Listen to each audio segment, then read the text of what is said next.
Ladies and gentlemen, you've seen the highlights, you've heard the rumors, but now it's time to get the real scoop. We pull back the curtain on the world of sports entertainment and give you the unfiltered truth. From the biggest pay-per-views to the latest shocking headlines, you're locked in for the ultimate wrestling discussion. This is Between the Ropes, only on the Empty the Bench Network. Now, here's your host, Kristie Wilson.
Hello, everybody. Welcome to a brand new episode of Between the Ropes here on the ETB Network. I'm your host. My name is Kristie Wilson, and it's going to be a pretty interesting show today. I got to be completely honest with you about that. So I got to say hi to everyone's tuning in live. 55 people so far.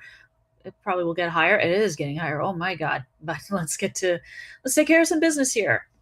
There is that ticker. Yes. Follow the show. Follow ETB. Of course, follow me. All that good stuff. This banner, of course, you can follow Between the Ropes on all social media platforms at BTRETB. And then the other one, this is very important, youtube.com/ETB Network. Like, share, subscribe, hit the notification bell so you don't miss out on anything. We're getting super close to 4,000 watch hours. We're at 2,100, 2,200 as far as I know. And we're getting closer to those watch hours, and once we reach 4,000 watch hours, we can do all kinds of cool stuff. I could even do, say, this is just an example, by the way, do like a bonus BTR episode where it's a Q&A. You ask me questions and I answer them. And if I do that, please make sure the questions are appropriate, because anything gross, I'm not going to answer. But also, that's one thing. So that is definitely something. Excuse me. I got to do something real quick here. I give a shout out to to the Walking Weapon, Josh Alexander. If you saw, excuse me. Oh, I'm sorry. Oh, that was a bad one. I couldn't be avoided, that sneeze. Sorry. But I got to give a shout out to the Walking Weapon, Josh Alexander. He posted a video on Twitter yesterday before the Ring of Honor Maple Leaf Pro Wrestling Global Wars event that took place yesterday. He suffered a knee injury during a match on AEW Collision. Went to the doctor, found out the knee injury is bad enough he has to have surgery coming up this Wednesday. So, Josh Alexander, I hope you get well soon, and I can't wait to see you back in the ring when everything is all clear and everything, because you, sir, are a terrific wrestler. I like you a lot. I really think you can really I really think you can be successful in AEW. I really honestly believe that. So I wish you well in the recovery, Josh Alexander. So I wanted to do that. So now let's get into what the show is all about. Here you go. It is official. All WWE NXT content is officially on YouTube. The contract with with Peacock officially expired. So WWE decided to move the NXT content over to their WWE NXT channel, which is updated regularly. You can find highlights, full matches, all the NXT takeovers, stand and delivers, you name it, they've got it. So all that official content, like you can watch the full match, Tatum Paxley versus Izzy Dame in a steel cage. You can watch that full match. I mean, heck, you can watch old episodes of NXT from like Black and Gold all the way to the Nickelodeon era. What do we got? Oh, never mind. Thought I had a comment. I didn't, but it's okay though. But this should be exciting. This should be, I mean, not exciting, I don't think is the right word, but I think it's cool that this stuff is coming on there. I mean, you're still going to be able to watch your regular episodes of NXT on the CW network. You know, you can still watch that. But in terms of like any type of content, in terms of if you want to watch full matches or if you're feeling nostalgic, you watch the old NXT takeover events, including like and all the epic classic NXT moments, like all the Gargano versus Ciampa stuff. I'll get to Gargano later in the show. You can watch the Iron Woman match between Bayley and Mercedes Moné, then Sasha Banks at the time. You can watch a lot of the Asuka matches. Watch Athena when she was Ember Moon do her thing in NXT. So much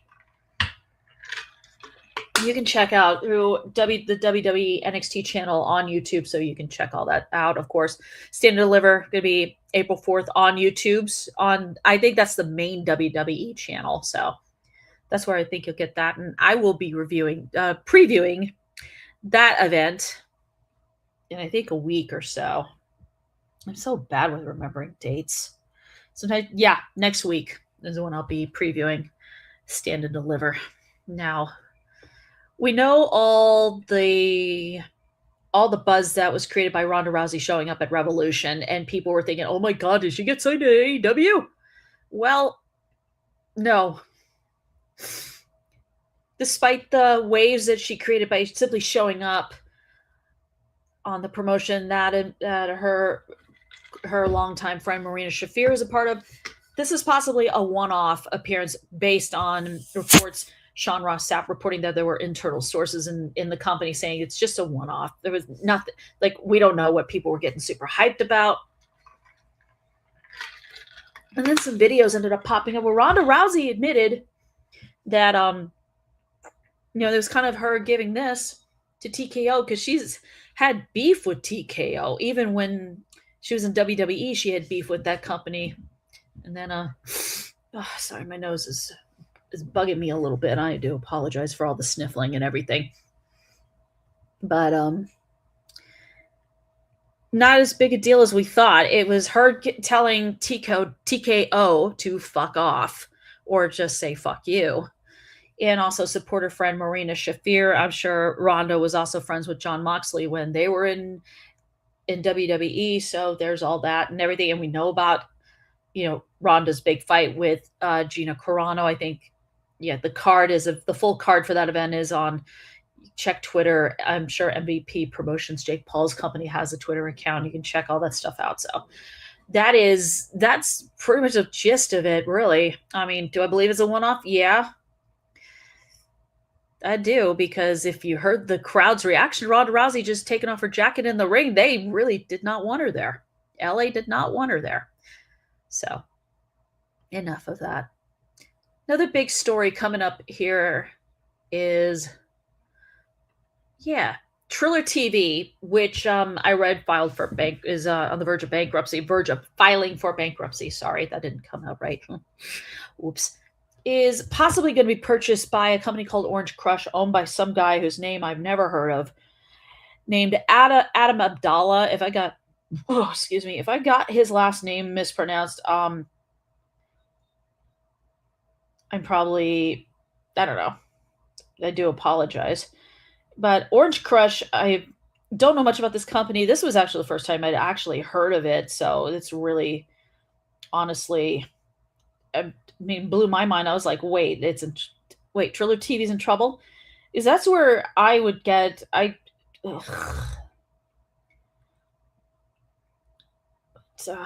where, I still have some pay-per-views I used to buy. I bought when AEW pay-per-views were on Bleacher Report. So I still have that. So the article, one of the things is part of Adam Abdalla's plan is he's currently trying to assemble private funding to purchase the app, which I actually still have. Part of it goes from PW Insider. Part of Abdalla's plan for Triller TV is to bring music videos back to the forefront by incorporating them along with movies onto the platform to augment the combat sports component. Now, I'm not against adding additional content to that to make it more interesting, but Triller TV's been a combat sports app for a long time. There are a lot of different companies use it for pay-per-views. I think GCW has used it. One person just said, "Oh, well, that sounds absolutely dreadful." Well, yeah, probably might be, depending on how they do it. But you don't want to. If, for example, you're going to be doing like sports-related movies, okay, that's great. But until it happens, I think it's just best to take a wait-and-see approach to this story. I really do. Now, this is something that really kind of, this next topic I think is kind of it's interesting to say the least. Yeah. Seth Rollins and Becky Lynch have decided to enter the coffee market, and their new coffee brand called Amo, they recently announced it on, I think, both their Instagram accounts. And it's something they've been wanting to do for a long time. They're both big. If you've watched any kind of like WWE behind the scenes programming, like WWE 365 or WWE 24, I've watched both of them. So they're both really big into coffee. I mean, Seth Rollins even has a coffee shop in his hometown of Davenport, Iowa. That, excuse me, that, it does all the stuff, like it does all the coffee and stuff like that. It's something that he's always been super interested in. Becky seems to be one of those people also super interested in coffee. They've probably gone to different coffee shops and excuse me. Oh man, I am sorry. They've probably gone to different coffee shops, coffee bars around the world in their travels with WWE, trying different flavors, different varieties. I'm sure they got a massive kick out of trying the different types of coffee you can find in Italy, espressos, that sort of thing. So they decided put it all together into a coffee brand. What did I get? KB! See, so this coffee is going to be revolutionary. It might make you... oh, oh my God. God damn, KB. I'll tell you, by the way, hi. How are you? But yeah, they're launching a coffee brand, but they're not the first ones, however, to have a coffee brand. The newest sensation WWE, Danhausen, he has his own coffee brand called Rootless Coffee. What now? Oh, wait. Visionary Coffee, KB, I already said what the name of it is. I think it's Amo, A-M-O, I think is how you, I know that's how it's spelled. Amo is probably how you pronounce it. I don't know. They would know how to, I don't know. Back to this, but I mentioned Danhausen, who has been cursing people, has his own coffee company called Rootless. Prince Nana, who is manager, sidekick to the most dangerous man in AEW, Swerve Strickland, has his own coffee brand. Sometimes before in the past, you've seen him, looks like he's drinking one of his own coffee, and then, it does the dance and all that other crazy stuff. But yeah, Seth and Becky are entering a pretty competitive coffee market in addition to the usual brands that you're going to find out on the market. But it's pretty competitive, and we'll see what happens from here on out. I mean, it looks interesting. I hope they have a nice variety of flavors, like a nice medium roast, a mocha flavor, or something like that, because I'm sure this has been something they've been working on for a really, really long time. As we know, both are big coffee connoisseurs, coffee enthusiasts. Okay, so if I go to my job and curb stop my boss, I can sue Seth, right? KB. I don't know. I wouldn't recommend it, though. I just wouldn't. But the next topic is going to be interesting. Yeah. Well, this is what happens when one of the greatest football players of all time opens his big mouth and he ends up getting WWE's attention. Yeah, the banner is not deceiving you. WWE is reportedly in talks with Tom Brady for a WWE appearance. The big WWE being at, and the big appearance may be at WrestleMania. So, because it's in Vegas, we know Tom Brady has minority sports ownership interests in Vegas, the Raiders and the WNBA's Las Vegas Aces. So there's all that. So he made some comments recently, and I know Gridiron Gurus is going to address this late in their show. Grant and Michael will definitely probably address that as well, but I'm only addressing it from the wrestling standpoint. Do I see Tom Brady wrestling? No. But he could make an appearance at WrestleMania 42. Like I said, he's got minority ownership interests in Vegas with the Raiders and the Aces. And, he just made some comments calling wrestling cute and scripted, and some WWE people the list is endless, really. And I think even some AEW wrestlers got into it too. So there have been negotiations. And if he does show up at WrestleMania 42, he's not going to be the first pro athlete to be there. Oh my God.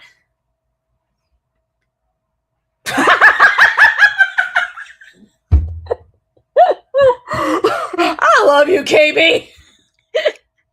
Tom Brady and Gronk versus. Oh dear God, I'm sorry. That's too freaking hilarious. That's too fucking hilarious. That'd be great if that happened, but I gotta calm down. I'm sorry. Okay. But Tom Brady got himself in some trouble with some WWE superstars, and I would like Danhausen to curse him, maybe. Don't be too vicious with him, though, Danhausen, please. But if he does make an appearance at WrestleMania 42 in Vegas coming up next month, he wouldn't be the first, because in recent years we've had some athletes show up. Of course, George Kittle of the 49ers, who I have jokingly referred to as the biggest WWE fan in the NFL, made an appearance in Clothesline The Miz, which was great. I thought that was freaking awesome. So that is like freaking cool. So there's that. And then, of course, WrestleMania 40, there was a big, I think like a 6-man match, and Jason Kelsey and Lane Johnson of the Philadelphia Eagles got involved wearing masks and making Dominic look stupid. So, and that was probably like one of my favorite parts of the whole thing, which was, WrestleMania 40, besides this guy finally finishing the story. So got all that. But if Tom Brady shows up, if you're going to have him take a bump, please be careful. Please be very careful with him, because, okay. And I'm not going to get too crazy on that one, but yeah, this is freaking, I got to be honest, it's pretty funny that if he shows up and everything, I just hope he doesn't get a drink spilled on him, but he doesn't get his drink taken away and splashed in his face, or else he might clobber somebody. I don't know. I do not know. But out of the funny stuff, we're going to get to some other things that recently happened. Yeah, there you go. WWE inducted 2 more people into the WWE Hall of Fame. This is their legacy awards. These are given out to individuals who have passed away. And it's Psycho Sid, Yudi, and Bad News Brown. Hold on, I gotta be honest. This really didn't turn out the way I wanted it to. I'm missing a letter in the banner, but there we go. Now I got it. Now I'm gonna put it back up. Yeah. Psycho Sid and Bad News Brown, of course, each recently, passed away. And they're both being inducted into the Hall of Fame under the Legacy Award. So it means Psycho Sid, he's 2-time WWF champion. He was even in WCW as a 2-time world champion on that one. That I didn't know about. So, Sid, but no, this is KB. Sid is being given the Legacy Award and being inducted into the Hall of Fame, I think. Unless he was inducted in there before. But yeah, he's done stuff. He's worked with Kevin Nash and Scott Steiner. He's headlined Starrcade. He's done so many things, but he ended up retiring due to breaking his leg, which was a big reason. But he unfortunately died in 2024 of cancer. What does KB have to say now? Okay. No, I knew what you meant, KB. Don't worry about it. I know what you meant. But he's had a heck of an impact, and the fact that he's going in the Hall of Fame. I know many people out there, I read a lot of comments on Twitter saying that he should have been inducted a long time ago. Like KB even said it just now. He thinks he should have, and I'm in total agreement on that one. As for Bad News Brown,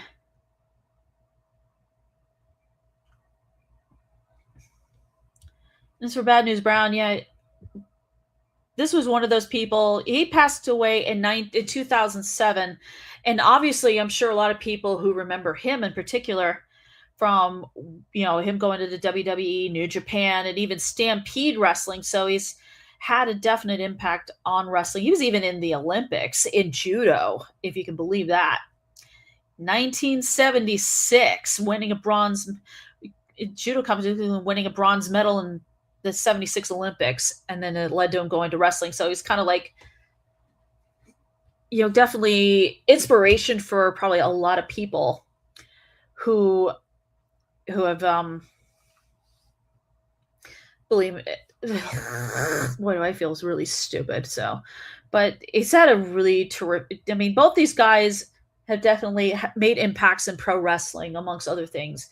And, sadly, Bad News Brown died of a heart attack. And I'm sure some people out there probably saying he was long overdue for induction to the WWE Hall of Fame. And I'm glad actually both of these guys are going in. I'm really, really happy for them. And I hope their families are happy too.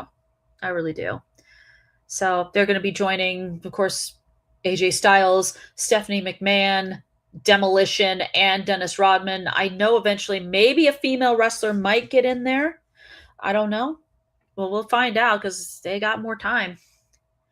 Now, before I get to the other topics, I want to say hi to the 122 people who are watching right now. I hope you guys are all enjoying the show because this is going to get really good.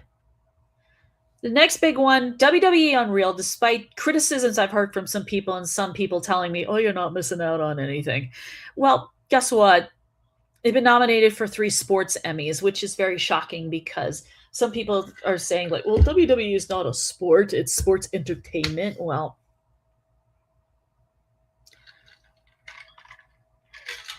what can I say? What can I honestly say? You got 3 sports Emmys nominations. So clearly they're doing something right here. And besides all the other normal stuff, just seeing this was the personally shocking part for me because I thought there is no way that is even possible. It just isn't possible.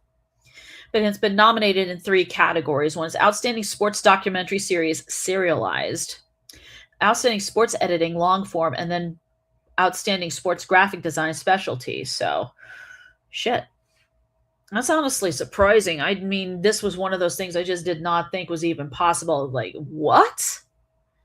Like, I looked through the list of nominees and I saw, like, various programming, like Sports Center, the Pat McAfee Show, the play-by-play guys like Jim Nance of CBS getting nominated for Sports Emmys, Joe Buck of ESPN, all those people and all these events getting nominated, that sort of thing. So that's great, but this was surprising. This was honestly surprising. So, but congratulations to WWE Unreal. Congrats. This next one, I know I have a friend who's a really big fan of this person, and he's going to be happy to hear this. Yes, the AEW Women's World Champion Tekla has re-signed with the company. She's definitely made an impact, definitely made an impression. Now, what did I get? Thank you for reminding me. KB ESPN First Take was nominated too. It's on the not Grammys, shit. Emmys. Ugh. Okay. Tekla. She has resigned with the company. Definitely has made an impact. The fans like her. The company, AEW, definitely thinks highly of her. Tony Khan did, or else he wouldn't have said, hey, would you like to resign stay with my company for a few more years or so? And clearly she's been embraced by the fans, and, it's pretty awesome. I mean, look, I still have to get used to the fact that she hasn't been with the company for a lengthy amount of time, and she's already the women's world champion. I definitely got to get used to it, but definitely she's made a definite impression on people. So that is really honestly cool, if I'm being honest. The spider got the bag. Yes, KB, the toxic spider got the bag. And you can let our friend Stone know that, if you know what I mean. Let's get back to this. But yeah, she's sticking and staying. Definitely, like I said, made an impact. She is doing her thing. You know, we'll see what happens from here on out. I mean, when Mercedes Moné comes back, will Tekla be the one Mercedes faces for the women's title, or will it be someone else? We'll see how that goes along. It's a ways off, but we'll see what happens on that one. So again, say hi to everyone. 122 people watching live. Hi. And hi to KB, who's still in the chat and everything like that. So I'm going to get to someone. I know not everyone's super familiar with this person, but this individual impressed me to where she is my wrestler of the week, Zeta Steele. If you're not aware of who she is, she's an indie wrestler who got noticed by WWE's ID program. I think it's to shine a spotlight on independent wrestlers, give them opportunities, and see where they go. She goes to WWE Evolve, which, by the way, you can still watch on Tubi.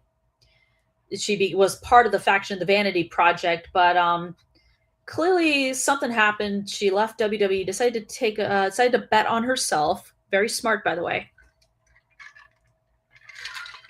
Very, very smart. And she signs with AEW, steps in with the faction Skyflight, which consists of Dante and Darius Martin, a.k.a. Top Flight, Scorpio Sky, and the fallen angel Christopher Daniels. She steps in for Layla Gray, who had injured her knee. And by the way, shout out to Layla Gray. She had recently underwent surgery and is beginning the rehab process. So Miss Layla Gray. But Zeta Steele steps in, and it looks like she fits right in.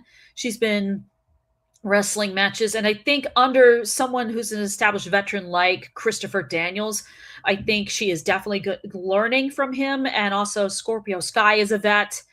Yeah, Dante and Darius Martin are popular pretty popular tag team. I think eventually, if things go right, they should be in contention for the AEW tag team titles or the Ring of Honor tag team titles, whichever one ends up happening first.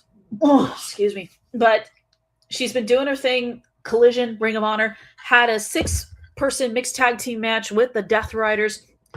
Highlight moment. This woman is completely holding her own. Like, who can say she gets lifted up on Marina Shafir's shoulder, starts pounding on Marina's head, and then pushes her into Jon Moxley's nutsack as he's about ready to do the Doomsday Destroyer move or Doomsday Machine. I don't know which one it was, but he wasn't able to pull it off. And who can say she can do a suicide dive and hit Wheeler Yuta just like that?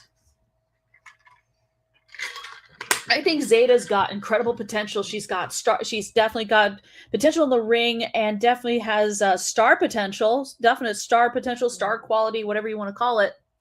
She's got it. And I think, like I said, I think she fits in nicely with with the Top Flight, Scorpio Sky, and Christopher Daniels. She definitely brings interest and intrigue to this, and I say give her a push. If you want to have her go up against, say, Willow Nightingale for the TBS title, I say go for it. I mean, yeah, Willow is tough, but I think Zeta can hold her own, and I definitely think maybe, if possible, I think Willow can put her over. I really think she can. So, Zeta Steele, definitely my wrestler of the week. She wowed me, and I can't wait to see what else she can do. Now, this one, the last segment of this show that I usually do, this was a little tough. I kind of had to go back and forth a little bit, but, and you might laugh at me when you find out who it is, but I have a lot to say about this person. Get ready. In 3, 2, 1. Johnny Gargano, Johnny Wrestling. What the fuck is wrong with you, dude, huh? Is it because your friend and tag team partner Tommaso Ciampa left WWE, by the way, contract expired, goes to AEW, wins the TNT title, is in contention for the national championship at Revolution, which Tommaso Ciampa, by the way, very impressive in that Blackjack Battle Royal, even though we know who won the title was Jack Perry. Still, Ciampa, very impressive. But Johnny Gargano lately, what did I get here?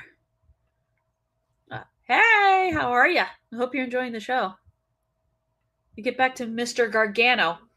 But lately, Johnny Wrestling, you have been acting like you are in a funk, like an absolute funk. You can't seem to snap out of it. I mean, heck, I almost expect your real life wife Candice LeRae to grab you by the head and start smashing your face into like wherever you're laying, and whether it's the floor or whatever, to get you to snap out of it. But nothing is happening. Let's just face the facts here. I don't think Johnny Gargano gives a rat's ass anymore. He had a tag team partner that he completely trusted who left. And now, this past Tuesday on NXT, in a gauntlet match to determine who's going to face Miles Bourne for the NXT North American title, guess who ends up winning? And it's mainly because his wife just like, yeah, it's Johnny Gargano. Okay, Aleister Black is no direction. Oh, okay. I'm not Daniel. I'm gonna be. I'm not talking about what happened on SmackDown last night. I will give you a quick opinion on that. It is what it is. I get with Aleister Black. The only thing he's doing is kind of similar to Karrion Kross. Is I don't know, talk BS. And Sami Zayn, I think that was just him winning that U.S. title was to give his match with Trick Williams at Mania some significance. Like give Trick something to go after, because they have been kind of bitching at each other a little bit. So, but yeah, I mean, I wasn't talking about SmackDown there, dude. I'm sorry, but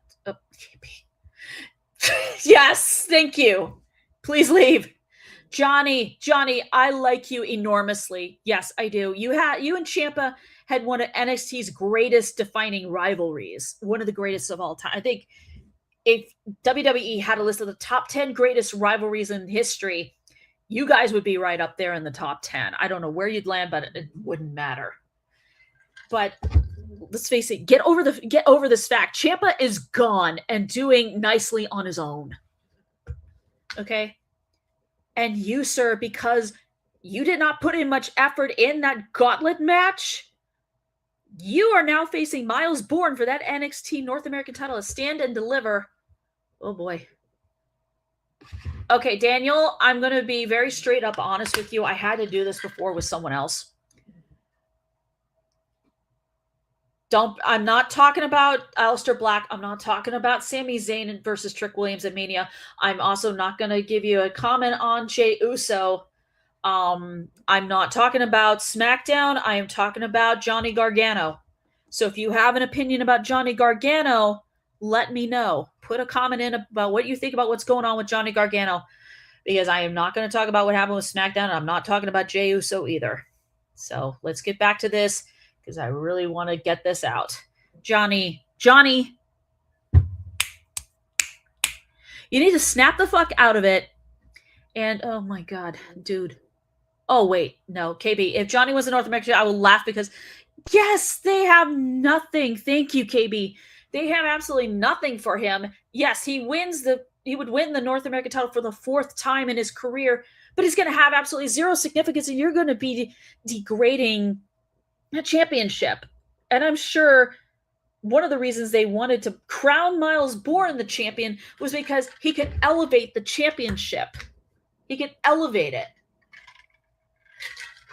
If Johnny Gargano wins a stand and deliver, he's not going to be able to do that, because his current gimmick is acting depressed, miserable, and he has nothing to look forward to, nothing to live for.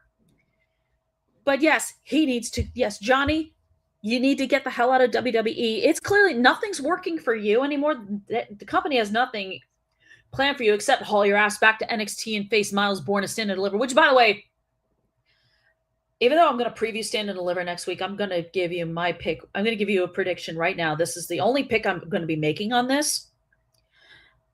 Miles Bourne is going to retain. But here's what you need to do, Johnny. You need to go. Leave WWE. There's nothing for you to do there anymore. Company has no plans for you, and they clearly don't have anything for your wife, Candice LeRae, to do either. So you two need to figure out what the next step is in your profession, in your wrestling careers, because WWE, it isn't working anymore. And I like you a lot, Johnny, but the fact that you're acting depressed and everything, it's just sick. It just sickens me. It bothers me so much. Yeah. Yeah, yes. Could we reunite DIY and AEW? That would be nice. As long as TK doesn't try to recreate the rivalry between Ciampa and Gargano, because that was you know, lightning doesn't strike twice, and WWE already did the whole lightning in a bottle with that rivalry during NXT's Black and Gold era, because that was epic and amazing. Oh man. I love that.